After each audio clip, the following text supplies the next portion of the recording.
या देवी सर्वभूतेषु मातृरूपेण संस्थिता नमस्तस्यै नमस्तस्यै नमस्तस्यै नमो नमः।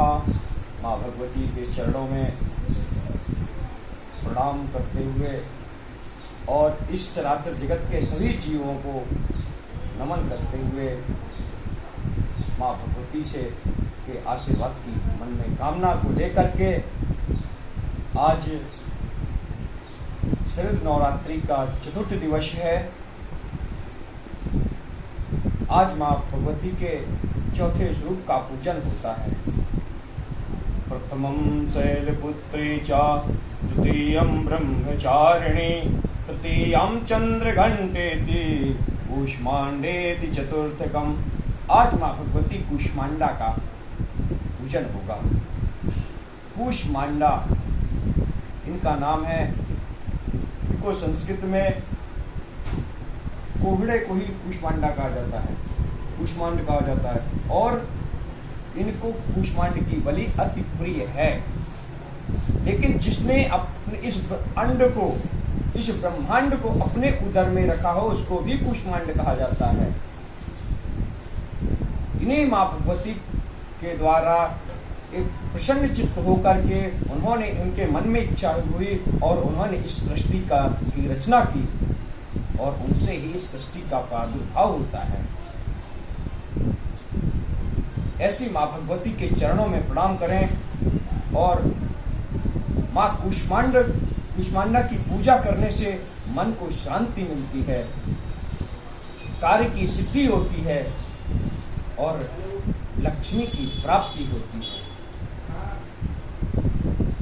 माँ कूष्मांडा का ध्यान करने से, पूजन करने से आपको किसी देवी देवता का पूजन करते हैं इतनी जल्दी सिद्धि नहीं किसी में मिलती जितनी जल्दी माँ कूष्मांडा प्रसन्न हो जाती हैं, क्योंकि इन्हीं के तेज से ये सारा जगत, चराचर जगत तेजोमय है। उन्हीं के तेज से प्रकाशित होता है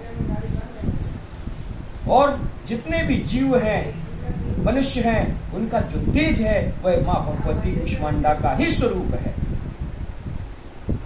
क्योंकि ईश्वर अंश जीव अविनाशी चेतन अमल सहज सुख राशि, वह परमात्मा सबके अंदर विराजमान है।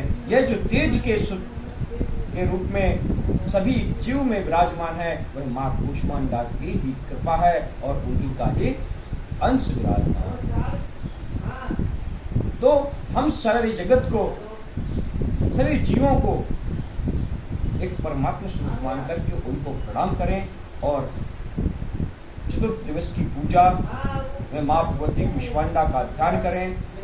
ध्यान करने के पश्चात उनको 4 बार जल छोड़ें, क्योंकि पहले की शिष्टाचार की परंपरा हुआ करती थी। कोई भी हमारे घर में आता था तो हम उसके चरण धोते थे थाली में और इसके बाद हाथ धुलाएं, मुख प्रक्षालन करवाएं, स्नान करवाएं।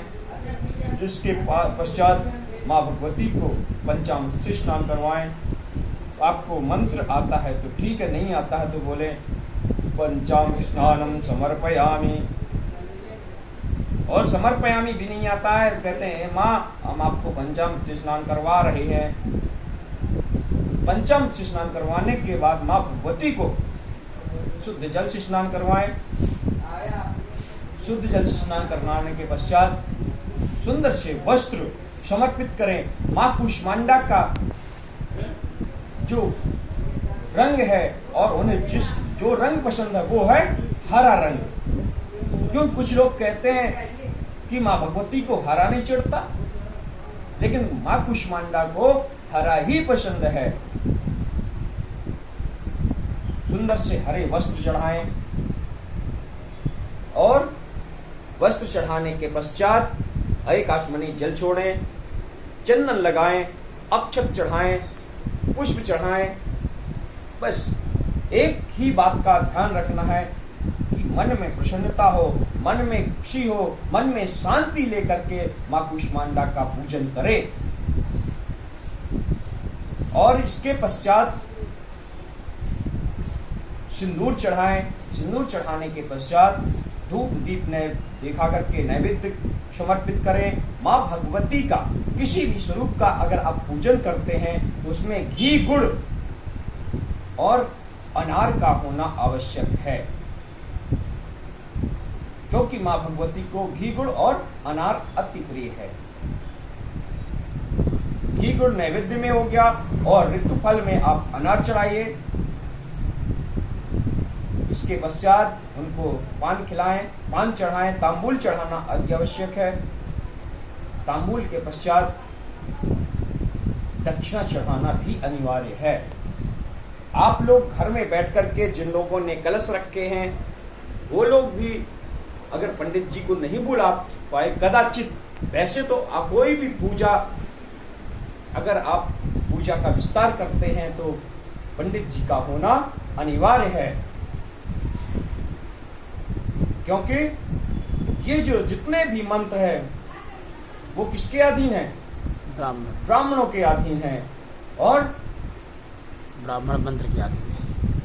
ये देवता किसके अधीन है? ये मंत्रों के अधीन है और मंत्र ब्राह्मणों के अधीन है। इसलिए ब्राह्मणों के प्रति प्रेम और आस्था रखिए।